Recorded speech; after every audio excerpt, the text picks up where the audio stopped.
तू ही रे माझा मितवा या मालिकेच्या आजच्या भागाचे लेटेस्ट त्याचबरोबर इंटरेस्टिंग अपडेट आपण आपल्या आजच्या या व्हिडिओमध्ये जाणून घेणार आहोत. तर मग अजिबात वेळ वाया न घालवता सुरुवात करूया आपल्या आजच्या या व्हिडिओला. तर आजच्या आपल्या या व्हिडिओमध्ये आपण आता पाहतो की इकडे ईश्वरीला अर्णव तिच्या मागे असण्याची चाहूल लागते. आता इशू मागे फिरेपर्यंत अर्णव हा लगेचच तिकडनं उठतो आणि निघून जातो. इशू मागे बघते पण तिला अर्णव तिथे दिसत नाही. इशू विचार करते, मला असं का वाटलं माझ्या मागे इथे कोणीतरी होतं असं. कदाचित अर्णव सर? नाही, अर्णव सर कसे असतील इथे? ते काय येतील ना इथे? नाही, अर्णव सर नव्हतेच ते. असा विचार करत आता इशू पुन्हा एकदा लगेचच तिकडनं निघून जायला लागलेली असते. त्याबरोबर आता दुसरीकडे आईला खूपच जास्त टेन्शन आलेलं असतं. तर जयवत्या ही आता आईला म्हणत असते, तुम्ही काळजी करू नको वहिनी, मी आहे ना, मी बघते काय करायचं. मी ब्लड बँकला कॉल करून बघते. आणि मग ती ब्लड बँकेत फोन करते आणि म्हणत असते, ओ नेगेटिव्ह ब्लड ग्रुपची एक ब्लड पिशवी हवी होती. त्यावर तिला समजतं की इथे पिशवी अवेलेबल नाही आहे. त्याबरोबर ती म्हणते की तुमच्याकडे अवेलेबल नाही आहे, पण तुम्ही दुसऱ्या कुठल्या ब्लड बँकेचा नंबर आम्हाला देऊ शकता का? कारण काय आहे, एमर्जन्सी आहे. त्यावर लगेचच आई विचारते, काय म्हणाले ते? त्यावर आता जयवत्या सांगत असते की त्यांच्या इथे तर अवेलेबल नाही आहे. मग मी म्हणाले की दुसरा कोणाचा नंबर असेल तर कमीत कमी आम्हाला तो तरी द्या. देतायत ते नंबर. तर दुसरीकडे इशू ही आता गणूबाप्पाची प्रार्थना करत असते. ती त्याला म्हणत असते की बाप्पा, माझ्या बाबांना लवकरात लवकर बरं कर, पाठीशी उभा राहा माझ्या. हे बघ, माझ्या बाबांना काहीही व्हायला नको, त्यांना लवकरात लवकर ब्लड मिळू दे, काहीही होऊ दे, पण त्यांना बरं वाटू देत. तर आता इथे आपला दी ग्रेट ASR म्हणजेच अर्णवराजे शिर्के हा इशूच्या बाबांसाठी ब्लड डोनेट करत असतो. आता त्याला सिस्टरने बॉल सतत दाबत राहा असं सांगितलेलं असतं. अर्णव होकार देतो. सिस्टर विचारते, सर तुम्ही ठीक आहात ना? तुम्हाला चक्कर वगैरे तर काही येत नाही आहे ना? त्यावर अर्णव, नाही, मी एकदम कम्फर्टेबल आहे असं सांगतो. उलट मी आणखीनही ब्लड डोनेट करू शकतो असंही तो आता त्या सिस्टरना म्हणत असतो. त्यावर आता ती सिस्टर ती ब्लड बॅग बघते आणि म्हणते की नाही सर, तुम्ही एका वेळी फक्त एवढंच ब्लड डोनेट करू शकता, याच्यापेक्षा जास्त करायचं नसतं. त्याबरोबर अर्णव म्हणतो, ओके. तर लगेचच ती म्हणते, सर तुम्ही हा कापूस इथे ठेवा आणि दाबून धरा. बरं, तोपर्यंत मी पटकन आले. एवढं ब्लड मला जमा करायचं आहे OTमध्ये. आणि मग ती OTमध्ये ब्लड घेऊन जाते. तर आता इथे अर्णव हा मनातल्या मनात म्हणत असतो, मिस इंदौर, तुझ्या चेहऱ्यावरचं फक्त आणि फक्त एक स्माईल बघण्यासाठी मी हे सगळं काही करतो आहे. खरंच तुझ्या चेहऱ्यावरचं जे स्माईल हरवलं आहे ना, ते मला काहीही करून लवकरात लवकर पुन्हा एकदा परत आणायचं आहे गं. तर दुसरीकडे आपण पाहतो की आता डॉक्टर येतात आणि सांगतात की तुमच्या पेशंटला ब्लड मिळालं आहे. आता हे ऐकून आई, आत्या, नमुताई तिघीही खूप खुश होऊन जातात. आई लगेचच जयवत्याला मिठी मारते.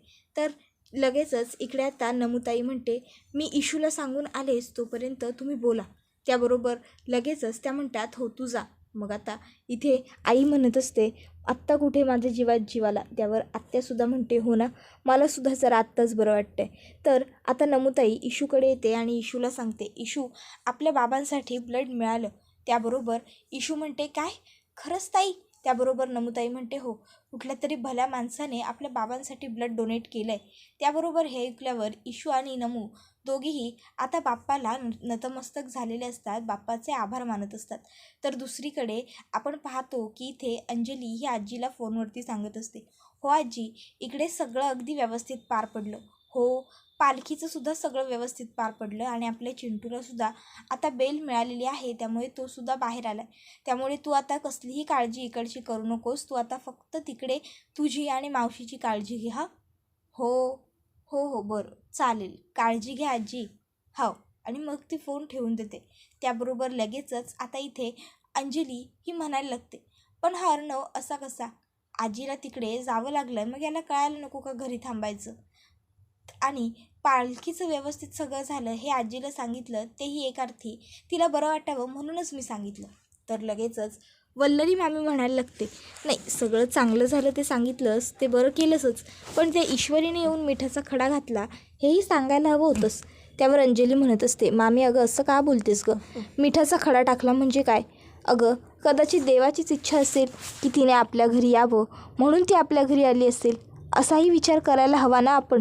मग त्याबरोबर लगेचच आता मामी अंजलीला म्हणत असते, ओ अंजली, रिअली खरंच तुलाही असं वाटतं की देवाच्या मनात असं काहीतरी असतं आणि मग देव हे सगळं घडवून आणतो म्हणून?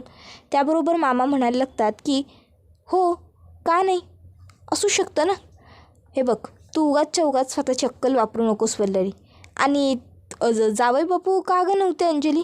नाही म्हणजे आपल्या घरी दरवर्षी पालखी असते, एकच दिवस असते, हे त्यांना माहिती आहे ना. मग त्यावरती म्हणते, अहो हो, मला पण काही कळलं नाही हो मामा. म्हणजे अचानक ते खोलीत होते, मला म्हणाले की मी निघतो आणि मग काही पत्त्याच नाही त्यांचा. त्याबरोबर लगेचच आता मामी म्हणायला लागते, कामासाठी बाहेर माणूस जाऊ शकतं ना. तुमच्या चिंटूचा, तुमच्या अर्णवचा कुठे पत्ते आहे? त्याबरोबर मामासुद्धा म्हणायला लागतात, माझा अर्णवसुद्धा कामानिमित्ताने बाहेर जाऊ शकतो. तो एखाद्या महत्त्वाच्या कामासाठीच घराबाहेर पडला असणार याची मला खात्री आहे. इतक्यात त्या ठिकाणी मामी आणखीन चिडते आणि म्हणायला लागते की हो का, मग जावईसुद्धा महत्त्वाच्या कामासाठीच गेलेले असतील, कारण त्यांना खूप कामं असतात. आणि तुमचं अर्णव त्या ईश्वरीलाच भेटायला गेला असेल याची मी खात्री देऊन गोष्ट सांगू शकते. इतक्यात त्या ठिकाणी आता लावण्य आलेली असते आणि तिने मामीचे हे शब्द ऐकलेले असतात. तर दुसरीकडे आता राकेश हा धावत पळत आलेला असतो आणि आता तो सांगत असतो की आपल्या काकांची तब्येत आता कशी आहे? ईश्वरीजी, अहो मी ब्लड मिळवण्यासाठी सगळीकडे प्रयत्न केले, खूप धावपळ केली, पण खरंच सांगतो मला ब्लड कुठेच नाही मिळालं. काकांची तब्येत कशी आहे? सगळं ठीक आहे ना? काका व्यवस्थित आहेत ना? त्यावर ईश्वरी राकेशला म्हणते, हो हो हो राकेशजी, तुम्ही पहिले शांत व्हा पूर्ण. हे बघा, काळजी करू नका, बाबा अगदी आता व्यवस्थित आहेत, सुखरूप आहेत. एका भल्या माणसाने येऊन आपल्या बाबांसाठी ब्लड डोनेट केलं आणि त्यामुळे आता बाबांना बरं वाटेलच, लवकरच बाबांची सर्जरी सक्सेसफुल होईल, बघालच तुम्ही, असं आता म्हणायला लागते. त्याबरोबर लगेचच तो म्हणतो, काय खरंच बाबा काकांना ब्लड मिळालं? त्याबरोबर ते म्हणतात की हो, एवढ्या रेअर ब्लड ग्रुपचं ब्लड मिळणं जरा अवघडच होतं, असं आता राकेश मुद्दामूनच म्हणतो. त्यावर लगेचच आता इथे तो विचार करत असतो, कोण हा भला माणूस आहे जो माझ्या प्लॅनवरती पाणी फिरवतोय? तर दुसरीकडे आता मामीला इकडे लावण्या म्हणत असते की ही मिडल क्लास देसाई हिने काय काय केलं आहे ना मी मम्माकडे गेल्याच्यानंतर, ते सगळं मला माहिती आहे. तुम्हाला वाटतं की मला माहिती नाही आहे म्हणून, पण तसं नाही आहे, मला एकदम व्यवस्थित प्रत्येक गोष्ट माहिती आहे. त्याबरोबर लगेचच इकडे आता अंजली म्हणत असते, हे बघ लावण्या, प्लीज तू जरा शांत हो. उगाच तू सुतावरून स्वर्ग गाठायला जाऊ नकोस. तुला माहीत नाही आहे आणि मलासुद्धा अजून काही कन्फर्म नाही आहे. त्याबरोबर लगेचच लावण्या म्हणत असते, एक मिनटं अंजलीताई, मी कधीच ARवरती अविश्वास दाखवत नाही. त्याबरोबर लगेच आता इथे मामी म्हणायला लागते, पण मी मात्र खात्रीने सांगू शकते, अगदी खात्रीने, की अर्णव हा त्या ईश्वरीलाच भेटायला गेलेला असणार. तर इकडे आता लावण्या म्हणत असते की डोंट वरी मामी, काहीच काळजी करू नका. एकदा का आमचं लग्न झालं ना की मग बघा सगळं कसं व्यवस्थित होऊन जाईल ते. त्याबरोबर आता इथे बँकेची काही माणसं घरी आलेली असतात आणि आता घरी आल्या ते लगेचच अंजलीला विचारतात, येऊ का मॅडम? त्याबरोबर अंजली म्हणते, कोण आपण? त्याबरोबर ती माणसं काही बोलत नाही, दोघं एकमेकाच्या तोंडाकडे बघतात. तर अंजली त्यांना बघून म्हणते, या ना प्लीज. मग आता ती माणसं दोघंही आतमध्ये येतात. आता त्या माणसांना बघून इकडे मामाचा चेहरा मात्र अगदी पूर्णपणे फुलून गेलेला असतो. मामाला खूपच जास्त आनंद झालेला असतो, कारण आता इथे राकेशची पूर्ण वाट लागणार असते. तर दुसरीकडे ईश्वरीचे बाबा अजूनही शुद्धीवरती आलेले नसतात आणि त्यामुळे आता आई, आत्या, इशूताई, नमू सगळ्यांनाच टेन्शन आलेलं असतं. तर आता आई म्हणत असते, इशू येतील ना गं बाबा शुद्धीवरती तुझे? त्यावर इशू म्हणते, हो मग आई, बाबा नक्की लवकरात लवकर शुद्धीवरती येतील. तर आता इथे राकेश हा मनातल्या मनात म्हणत असतो, सासरेबुवांच्या जीवनाची दोरी खूपच कणखर दिसते. आता सासरेबुवांना मारण्यासाठी पुन्हा एकदा काहीतरी नवीन ट्रॅप रचावा लागणार बहुतेक मला. असो, करू, सासरेबुवांना मारण्यासाठी, टपकवण्यासाठी काहीतरी तर करावं लागेलच, त्यांच्या जीवनाची दोरी कितीही बळकट असली तरीही. इतक्यात राकेशचा फोन वाजतो आणि फोनवरती अंजलीचा फोन असतो. राकेश बाहेर येतो आणि विचार करतो, अरे ही माझी बावळट बायको आता मला कशाला फोन करून त्रास देते. मग तो आता फोन उचलतो आणि लगेचच म्हणायला लागतो, हा राणी सरकार, हॅलो, बोला ना. त्याबरोबर लगेचच ती म्हणायला लागते की अहो इथे ना खूप मोठा प्रॉब्लेम झालेला आहे, तुम्ही लवकरात लवकर घरी या. बँकेची माणसं घरी आली आहेत आणि त्यांचं असं म्हणणं आहे की माझ्या अकाउंटमधून पैशांचा फ्रॉड झालेला आहे. आता माझ्या अकाउंटचं तर सगळं काही तुम्हीच बघता ना, म्हणून म्हणते तुम्ही लवकर घरी या, म्हणजे कसं सर्व गोष्टी क्लिअर होतील हो. त्याबरोबर राकेश आता घाबरतो आणि तो म्हणत असतो, काय बँकेची माणसं? बरं ठीक आहे, मी येतो घरी, तू काही काळजी करू नको बायको, हां मी आहे. आणि मग आता तो विचार करतो की बापरे, लवकरात लवकर मला अर्णव घरी पोहोचायच्या आधी घरी पोहोचलं पाहिजे. आणि मग तो आता लगेचच तिकडनं निघतो. तर इकडे इशूच्या बाबांना अजूनही ICUमध्येच ठेवलेलं असतं. त्यामुळे इशू हे आता त्यांना बघत असते, रडत असते, बघत असते, रडत असते. इशू शेवटी आपल्या हातात काहीच नाही गं उरलं असं आई म्हणते. मग इशू आईला जाऊन धीर देत म्हणते, आई असं काही नाही आहे, हे बघ आपण सगळे ते योग्य प्रयत्न करतो आहे ना, मग का उगाच तू लोड घेतेस. आणि तुला खरं सांगू का, मला पूर्ण खात्री आहे आपले बाबा बरे होणार आणि बाबा खूप लवकर बरे होणार. आणि मला आई सांग, बाबांना हे आपले असे रडके चेहरे बघवेल का? बाबा ज्यावेळेस शुद्धीवर येतील त्यावेळेस काय म्हणतील माहिती आहे? अरे संजय देसाईच्या घरातली लोकं शोभताय तरी का?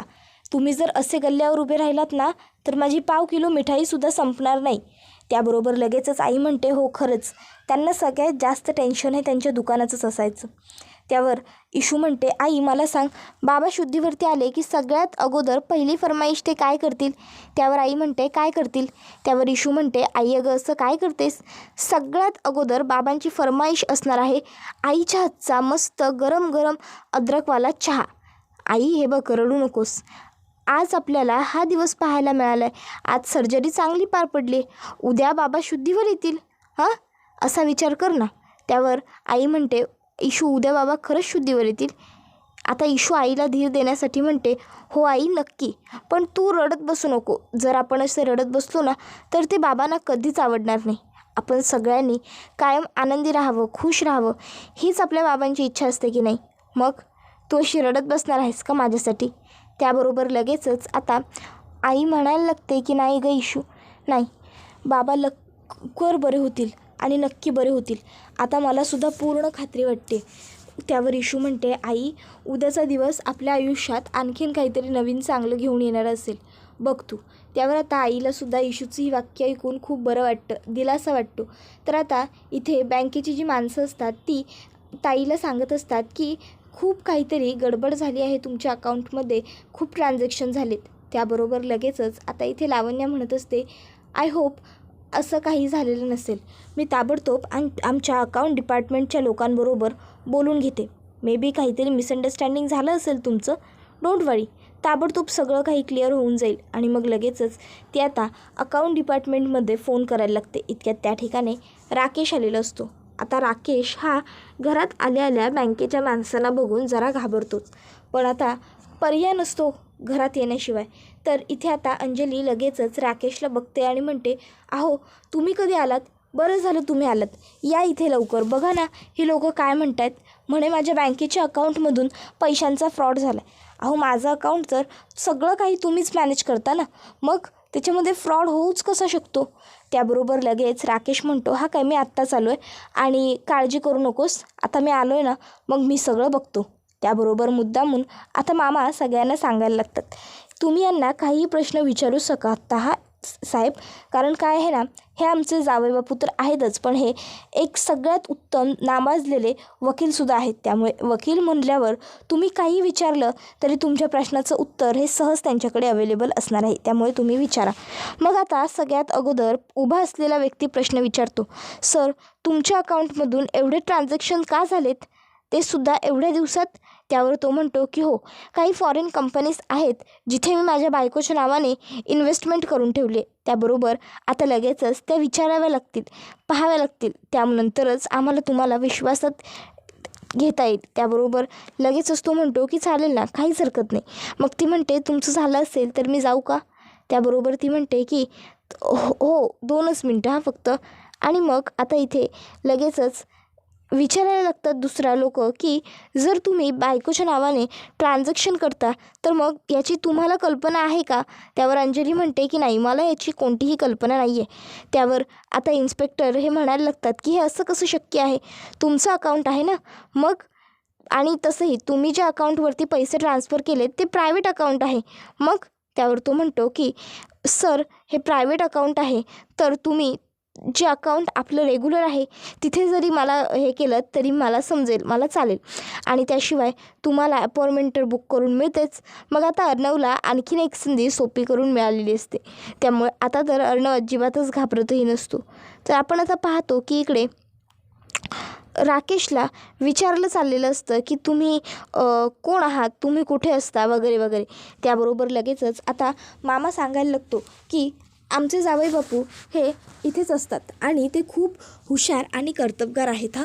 त्यावर लगेचच आता विचारायला लागतात की बरं तुम्ही आम्हाला एक्सप्लेन कराल का ट्रान्झॅक्शन का झाले तेवढे ते. त्यावरती म्हणतात की हो का नाही, सांगू शकतो ना आम्ही. अहो सांगा ना. मग राकेश म्हणतो की मी काय म्हणतो, मी उद्या येऊ का ऑफिसला बसून व्यवस्थित सविस्तर आपल्याला बोलावं लागेल या विषयावरती. हे बघ असं पटापट करून हे चालणार नाही आहे. त्यामुळे म्हणूनच मी म्हणतो आहे की मी बाहेर जाऊन जरा त्यांच्याशी बोलतो आणि काळजी करू नको, सगळं व्यवस्थित होईल. आपल्या सगळ्या बँकच्या डिटेल्स सगळ्या व्यवस्थित आहेत. त्यावर लगेचच अंजली म्हणते नक्की आपण काही फ्रॉड केलेला नाही आहे ना.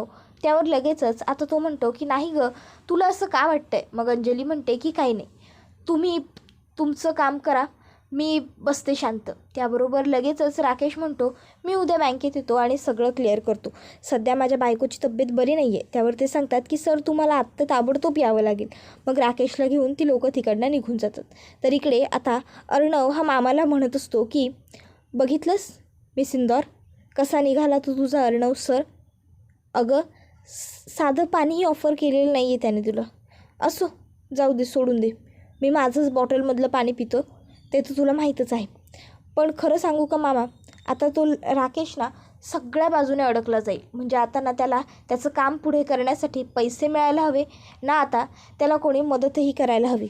सगळीकडून मला त्याला ट्रॅप करायचं आहे. जोवर तो ताईच्या आयुष्यात आहे ना तोवर मी गप्प नाही बसू शकत. ताईसमोर रोज त्याची एक एक अशी रूपं घेऊन येईन ना की आता त्यालासुद्धा कळणार नाही की हे सगळं काय बसलं आहे. त्याबरोबर आता हा व्हिडिओ इथेच संपतो. व्हिडिओ आवडला तर व्हिडिओला लाईक करा, चॅनलवर नवीन असाल तर चॅनलला सबस्क्राईब करा आणि बेल आयकॉन आठवणीने प्रेस करा, जेणेकरून तुम्हाला पुढच्या प्रत्येक व्हिडिओचं नोटिफिकेशन मिळत जाईल आणि सर्व व्हिडिओंचा आनंद हा अगदी उत्तम पद्धतीने घेता येईल. तर आपल्याला हा पुढच्या 4-5 वर्षांपासूनचाच आनंद मिळालेला आहे. कारण आता इथे लगेचच पोलिसांना राकेश सांगत असतो की माझ्या बायकोची तब्येत बरी नसते, मी उद्या येऊन सगळं क्लिअर करतो. पण ते म्हणतात की नाही तुम्हाला आत्ताच यावं लागेल. आणि मग राकेश पोलिसांबरोबर तिकडनं बाहेर पडतो. तर इकडे आईने इशूला कॉल केलेला असतो. इशू म्हणते काय आई खरंच. नमुताई विचारते इशू काय झालं, इशू बोल ना. त्यावर इशू म्हणत असते ताई अगं आई म्हणत होती बाबा.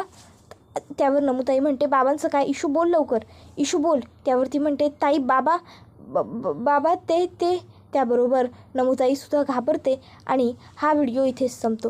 व्हिडिओ आवडला तर व्हिडिओला लाईक करा, चॅनलला सबस्क्राईब करा आणि बेल आयकॉन आठवणीने प्रेस करा, जेणेकरून तुम्हाला पुढच्या प्रत्येक व्हिडिओचं नोटिफिकेशन मिळत जाईल आणि सर्व व्हिडिओंचा आनंद अगदी उत्तम पद्धतीने घेता येईल. आजच्या पुरतं इथेच थांबूया. पुढचा व्हिडिओ येईपर्यंत टाटा बाय बाय, धन्यवाद, take care all of you.